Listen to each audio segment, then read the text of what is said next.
दंडकारण्य में फिर से खुशी का माहौल छा गया है। शरद ऋतु की नीला गगन और कास फूल की लहर जैसे पूरा जंगल खुशी से झूम रहा है। माँ के आने का समय हो गया है, बस और कुछ ही दिनों का इंतजार है, फिर माँ अपने 4 बच्चों के साथ यहाँ आ जाएगी।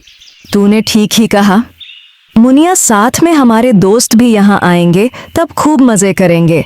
पिछले साल हमने कितने मजे किए थे, इस बार भी करेंगे। हाँ, जब से नागराज को माँ दुर्गा ने इस जंगल से बाहर कर दिए, तब से हम कितने खुश और संति से रह रहे हैं। इस जंगल में किसी खतरे का आशंका भी नहीं है। अच्छा बाबा, ठीक है, अब चलो सभी हमें पूजा की सारी तैयारी करनी होगी। फिर वह सभी वहां से उड़कर चले जाते हैं। उधर नागराज विकट रुद्र दंडकारण्य जंगल से बहुत दूर झरने के नीचे एक गुफा के अंदर बैठ के 1 साल से महिषासुर की तपस्या करते रहे। नमः महिषासुर नमः, नमः महिषासुर नमः, नमः महिषासुर नमः। थोड़ी देर बाद महिषासुर की आत्मा वहां प्रकट हुई और बोली, नागराज, मैं तुम्हारी तपस्या से प्रसन्न हूँ।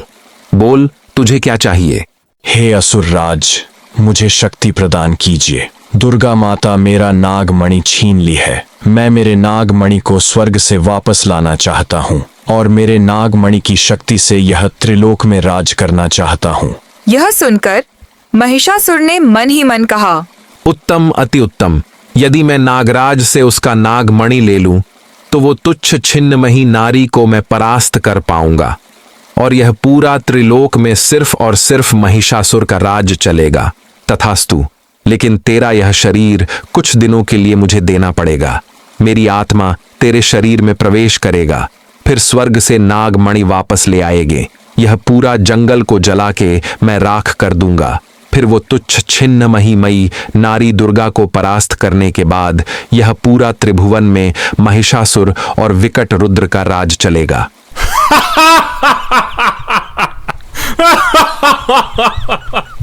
इतना कहकर महिषासुर की आत्मा नागराज के शरीर में प्रवेश कर गई और तुरंत ही एक विचित्र आकृति का प्राणी उत्पन्न हो गया, जिसका ऊपरी भाग महिषासुर का था और निचला हिस्सा भैंस जैसा था। फिर वो अजीब प्रकार का जीव उस गुफा से बाहर आ गया। प्रभु, क्या आपने सारे लड्डू खा लिया? हमारे मर्द लोग जाने का समय हो गया है। चलिए ना, हम देवी लक्ष्मी और देवी सरस्वती के पास जाएं और हमारे दोस्त भी वहाँ इंतजार कर रहे हैं। वो हो, मुझे शांति से खाने दो। कार्तिक दादा भी स्वर्ग घूमने गए हैं, लौटने में बहुत देरी है। सटीक समय होने पर माता हमें लेकर जाएगी। तुम अभी चुप बैठो। तभी वहाँ लक्ष्मी सरस्वती अपनी अपनी बहन के साथ आती है। तभी कार्तिक भी मोर की पीठ पर स्वर्ग घूमने के बाद वहाँ लौट आते हैं। माँ ने सभी को जल्दी से तैयार होने को कहा। इस बार हम शीघ्र ही पृथ्वी लोक जाएंगे और वहाँ जाके बहुत मजे करेंगे। हम साथ में बहुत खाना पीना, लड्डू मोदक और भी बहुत कुछ। तभी उसी स्थान पर दुर्गा माँ आ गई। यहाँ क्या चल रहा है? तुम सब जल्दी से तैयार हो जाओ और जाके पिताजी से अनुमति भी ले लो। यहाँ के सारे काम पूरा हो गया है, अब हम जल्दी ही निकलेंगे।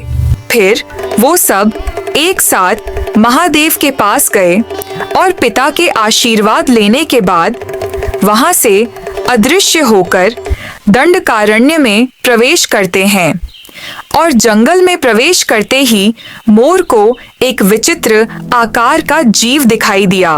अरे, वह क्या था? क्या कोई अजीब प्राणी फिर से जंगल में हमला करने आया है? नहीं, इस खुशी के त्योहार पर फिर से कोई अनहोनी नहीं होना चाहिए। मैं पहले जाकर यह देख के आता हूँ, फिर प्रभु को बताऊंगा। इतना कहकर मोर जंगल के विपरीत दिशा में चलने लगा। फिर वह एक गुफा के पास आया। तभी महिषासुर की शरीर और भैंसों के पैरों वाला वो अजीब तरह की जीव उसके सामने आ गया और यह देख मोर बहुत डर गया। लेकिन इससे पहले कि वो कुछ कह पाता, महिषासुर ने अपने मुंह से काला धुआं निकलना शुरू कर दिया और उस धुएं से मोर पूरी तरह से महिषासुर के अधीन हो गया और बोला, आज्ञा कीजिए प्रभु, मैं आपकी क्या सेवा कर सकता हूँ? तू अभी स्वर्ग में जाके वो नागमणि उठा के यहाँ लाके मुझे सौंप दे। स्वर्ग के रास्ता मेरे लिए बंद हो चुका है, अभी मेरे लिए तू ये काम करेगा। जता आज्ञा प्रभु। इतना कहकर मोर स्वर्ग की ओर उड़ गया और वहां से नागमणि उठाकर महिषासुर को दे दी। तभी हाथ में नागमणि लिए महिषासुर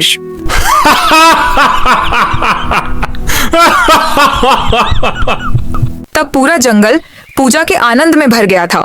जंगल के सारे पशु पक्षी पूजा की तैयारी में लगे हुए थे, लेकिन तभी जंगल की दूसरी ओर एक भयानक तंड चल रहा था। वो असुर रूपी महिषासुर अपने मुंह से आग उगल के पूरे जंगल को जला रहा था। उसके सामने जो भी आ रहा था वह उसे ही मार रहा था और अपने मुंह से भयंकर आवाज निकलते हुए जंगल की इस तरफ आने लगे। तभी मुनिया, मैका और कौवा बाकी सभी चिड़िया मिलके दुर्गा माँ के पास गए और बोले, माँ हमें बचाइए माँ, एक भयानक असुर हमारे पूरे जंगल को जला के तहस नहस कर रहा है और वो हमारे कई दोस्तों को भी मार डाला। अब वो असुर इस तरफ आ रहा है, हमें बचा लीजिए माँ। असुर कौन है? यह असुर, मैं तो महिषासुर को वध करके ही आई हूँ। क्या उसके रक्त बीज से फिर से एक नया असुर का जन्म तो नहीं हुआ? तभी वहां वो भयंकर राक्षस आता है और उसने अपना असली महिषासुर की रूप धारण करता है और यह देख सारे पशु पक्षी डर के भाग गए। महिषासुर, महिषासुर, तू फिर से लौट आया है।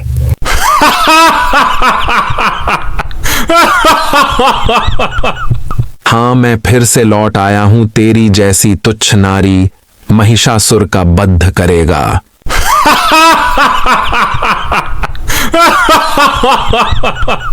महिषासुर की बातें सुनकर माँ दुर्गा बहुत क्रोधित हो गई और उन्होंने अपना मातृ स्वरूप छोड़कर रणमूर्ति धारण कर लिए। दुष्ट पापी, तू भूलना मत, इस पूरी दुनिया में जब जब तेरे जैसा दुष्ट का जन्म होगा तब तब उस दुष्ट को अंत करने के लिए मेरी जैसी नारी शक्ति का जन्म होगा। साहस है तो आगे आ और मुझसे युद्ध कर।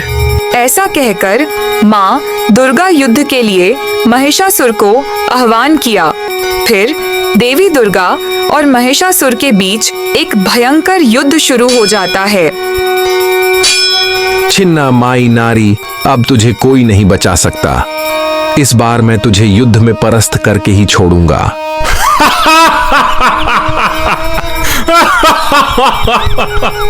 दुष्ट पापी अधर्मी, अब मृत्यु के लिए तैयार हो जा। जैसे ही महिषासुर का वध हुआ, उसकी आत्मा नागराज के शरीर छोड़ दिया। तभी नागराज अपने रूप में लौट आता है और माँ दुर्गा से माफी मांगते हैं। मैं फिर से क्षमा चाहता हूँ देवी, मैं महिषासुर की बस में आके यह सब गलती कर बैठा, क्षमा कीजिए। तब देवी माँ अपनी रणमूर्ति को छोड़कर अपने मातृ स्वरूप में लौट आए। फिर नागराज से कहती है, तुम्हारे इस अपराध की कोई क्षमा नहीं है विकट। रुद्र, तुम्हारी अपनी इस गलती की प्रायश्चित करना होगा।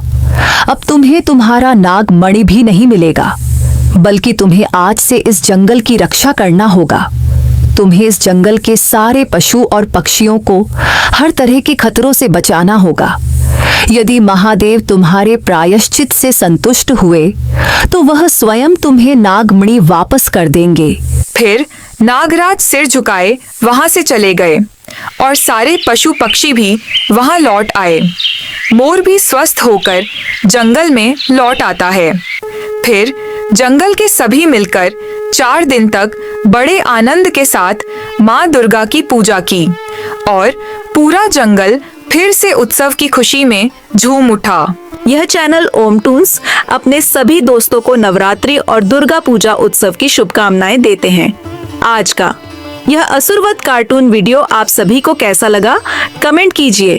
ऐसे और भी कार्टून देखने के लिए ओम टून्स चैनल की नाम जरूर याद रखिए और चैनल को अब भी सब्सक्राइब कीजिए। इस नवरात्रि में बहुत मजे करें और अपना ख्याल रखें। Bye bye.